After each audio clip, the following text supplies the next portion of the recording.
Assalamualaikum warahmatullahi wabarakatuh. Berjumpa kembali bersama channelnya Dimas Ilham Official, channel yang membahas seputar tes CPNS. Oke, selamat datang teman-teman semua yang baru gabung ya. Saya ucapkan selamat datang. Jangan lupa like, comment, share, subscribe ya.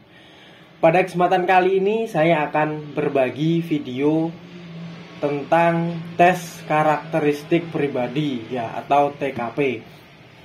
Jadi saya akan menyajikan beberapa soal tentang TKP yang bisa teman-teman pelajari, teman-teman bisa ambil poin-poin pentingnya. Karena TKP ini pada praktiknya ketika kita sedang menghadapi ujian CPNS, banyak orang yang gagal gara-gara TKP. Banyak orang yang nilainya TIU, TWK-nya bagus, tapi di TKP gagal. Nah, ini yang harus kita pelajari bersama. Pada kesempatan kali ini langsung aja kita bahas bersama-sama. Oke.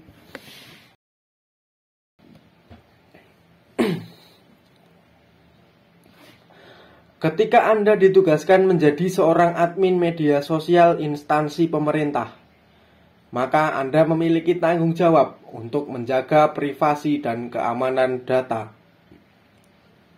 Langkah yang paling tepat untuk Anda lakukan adalah A. Tidak memposting aktivitas harian kantor. B. Mengganti password secara berkala. C. Tidak menggunakan media sosial untuk kepentingan pribadi. D. Melakukan filter terhadap konten-konten yang akan diposting. E. Menggunakan fitur yang aman. Silahkan teman-teman untuk dapat menjawab di kolom komentar. Nomor 1 ini kira-kira jawabannya apa? Karena TKP ini setiap jawaban ada poinnya ya. Jadi yang paling benar apa teman-teman jawabannya kira-kira? Oke, langsung aja kita bahas ya.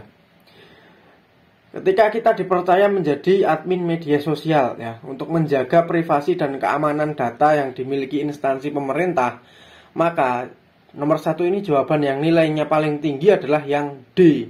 Melakukan filter terhadap konten-konten yang akan diposting.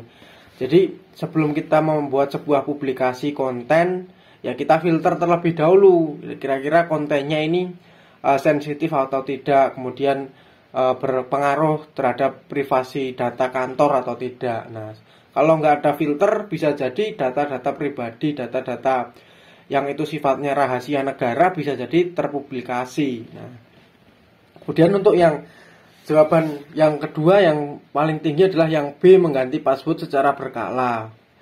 Yang ketiga adalah menggunakan fitur yang aman, yang E.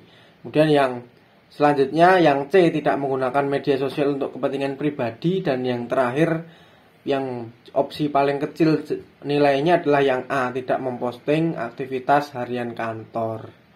Gitu. Jadi urutannya nomor 1 ini D, B, E, C, A. Gitu teman-teman. Oke, lanjut ya. Nomor 2. Anda ditugaskan kantor untuk mengikuti kejuaraan olahraga antar instansi. Maka Anda akan A. Anda akan berpartisipasi mewakili kantor. B. Tak cukup berpartisipasi saja, saya harus berusaha menjadi juara. C. Paling penting tingkatkan kebersamaan antara tim dan kolega. D.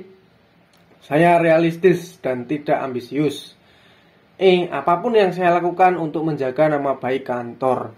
Silakan teman-teman untuk dapat menjawab nomor 2 ini kira-kira yang pilihannya itu nilainya paling tinggi apa ya. Langsung kita bahas ya.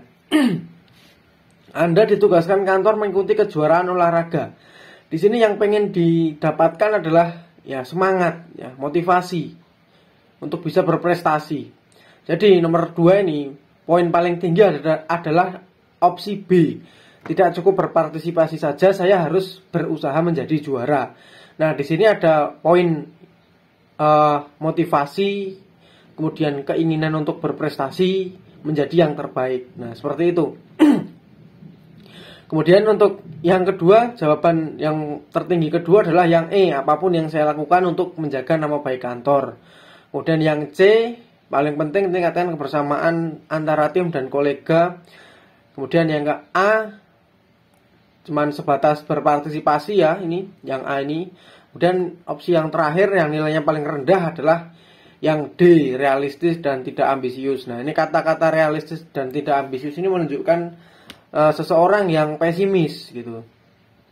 Jadi untuk nomor 2 ini yang pengen diraih, yang pengen ditekankan adalah motivasi dan semangat untuk berprestasi, membawa nama baik instansi. Nah, itu penting, memiliki motivasi, memiliki semangat untuk memberikan yang terbaik itu sangat penting untuk organisasi pemerintah, karena dengan memiliki SDM yang mempunyai karakter seperti itu, maka ya majunya organisasi pemerintah itu akan bisa terjamin gitu. Lanjut ke soal nomor 3. Anda diberikan fasilitas berupa laptop kantor untuk mengerjakan laporan. Kemudian saat sedang digunakan, laptop itu mati akibat terkena air minum yang tumpah karena tidak sengaja disenggol. Sikap Anda adalah A. Diam saja seolah tidak terjadi apa-apa. B. Lapor kepada atasan dan minta maaf bahwa tugas tidak dapat diselesaikan tepat waktu karena laptop error. C. Lapor kepada atasan dan minta maaf bahwa tugas tidak dapat diselesaikan. D. Lapor kepada atasan dan meminta maaf bahwa tugas tidak dapat diselesaikan tepat waktu karena laptop mati karena terkena air minum. E. Menghubungi teman kerja lain untuk mendelegasikan tugas karena laptop mati. Silakan teman-teman untuk dapat menjawab nomor 3 ini, kira-kira yang paling tepat adalah apa ketika berada di kondisi demikian. Langsung aja kita jawab ya. Laptop sedang digunakan untuk mengerjakan tugas ya. Ada deadline ya. Kemudian mati karena kena air minum. Maka jawaban yang paling tepat dan paling tinggi nilainya adalah yang D. Melapor kepada atasan ya, meminta maaf bahwa tugas tidak dapat diselesaikan tepat waktu karena laptop mati terkena air minum. Poin yang ingin disampaikan di sini adalah kejujuran, bahwa kita dalam menjalankan tugas sehari-hari itu menjunjung tinggi kejujuran itu sangat penting ya. Meskipun kita tidak bisa memenuhi ekspektasi ya, tapi karena ada kendala, karena ada cobaan, tapi ketika kita bungkus semua kekurangan itu dengan sebuah kejujuran, maka dalam bekerja atasan itu juga akan mengerti, akan memaklumi dan akan membantu mencarikan solusi. Beda halnya ketika kita tidak jujur, tidak berterus terang, maka yang ada adalah bisa jadi masalah itu akan semakin runyam. Jawaban yang nomor 2, ya, yang kedua yang tertinggi nilainya adalah yang B. Ya, ini laptop error, ya meminta maaf. Tapi ini kurang berterus terang ya, karena hanya mengatakan laptopnya error. Yang ketiga yang C. Nah, ini hanya tidak dapat diselesaikan aja, jadi tidak menjelaskan kenapa sih tidak diselesaikan, alasannya tidak disampaikan.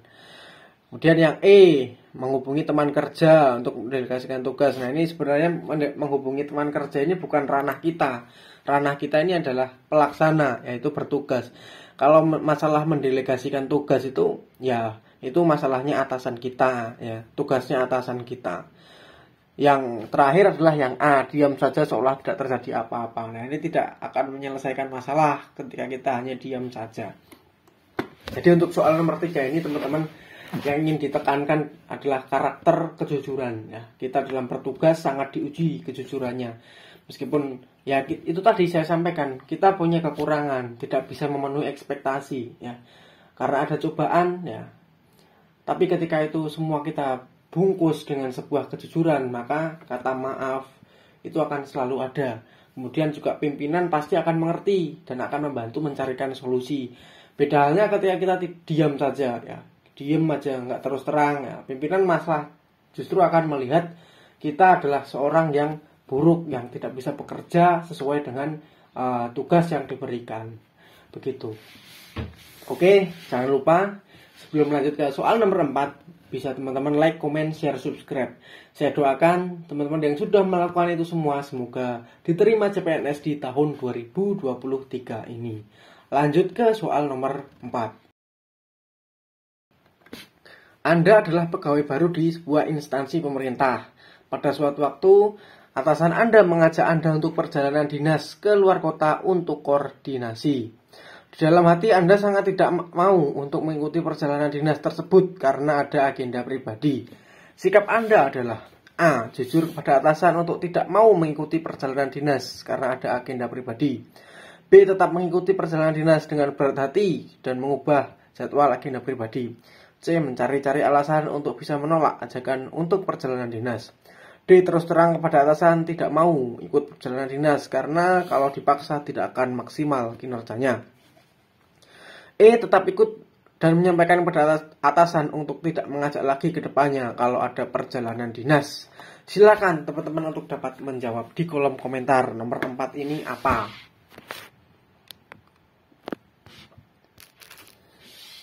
Langsung aja kita jawab ya. Nomor 4 ini yang paling tepat adalah yang B, yaitu tetap mengikuti perjalanan dinas dengan berat hati dan mengubah jadwal agenda pribadi.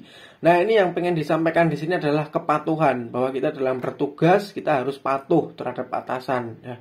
Kalau kita tidak patuh ya, instansi pemerintah, organisasi tidak akan berjalan. Yang paling tinggi yang B, kemudian yang nomor 2 yang E, tetap ikut dan menyampaikan kepada atasan tidak mengajak lagi ke depannya. Yang ketiga yang A, jujur pada atasan untuk tidak mengikuti perjalanan dinas karena ada agenda pribadi. Dan yang C, mencari-cari alasan untuk menolak ajakan. Yang terakhir adalah yang D, terus terang beratasan tidak mau ikut perjalanan dinas. Jadi nomor 4 ini karakternya adalah yang pengen diperkuat adalah bahwa kita dalam bertugas itu harus patuh ya, patuh terhadap atasan. Jangan sampai kita menolak atasan ya. Ketika itu ada tugas dinas ya, jangan sampai kita mempunyai karakter yang membangkang, menolak. Nah, ini kita diuji di sini. Jadi teman-teman harus bisa menjawab dengan tepat seperti itu. Lanjut ke soal nomor 5. Suatu hari Anda dihadapkan dengan pekerjaan yang sangat banyak dan semuanya memiliki deadline yang sama. Padahal Anda seorang karyawan yang memiliki dedikasi yang tinggi terhadap pekerjaan. Sebagai karyawan yang profesional, apa yang Anda lakukan? A. Menyelesaikan pekerjaan sesuai deadline dan dengan hasil sebisanya. B. Memilih lembur dengan harapan mendapat tambahan gaji berupa uang lembur. C. Pulang sesuai jadwal dengan meninggalkan setumpuk pekerjaan di meja untuk dikerjakan besok. D. Melapor pada atasan bahwa Anda butuh karyawan lain dalam menyelesaikan tugas yang banyak. E. Membawa tugas tersebut ke rumah dan mengerjakannya di rumah sampai larut malam. Silakan teman-teman untuk dapat menjawab di kolom komentar.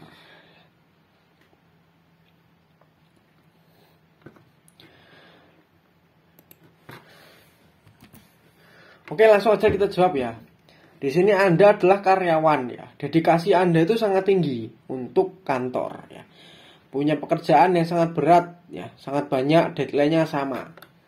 Maka yang paling tinggi nilainya adalah yang D, melapor pada atasan bahwa Anda butuh karyawan lain untuk menyelesaikan tugas yang banyak.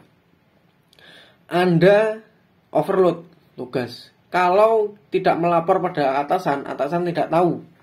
Jadi supaya win-win solution, artinya deadline juga tersampaikan dan Anda tidak keberatan, maka ya harus melapor pada atasan supaya atasan bisa membantu mendelegasikan tugas, membagi tugas dengan teman yang lain sehingga semuanya bisa selesai.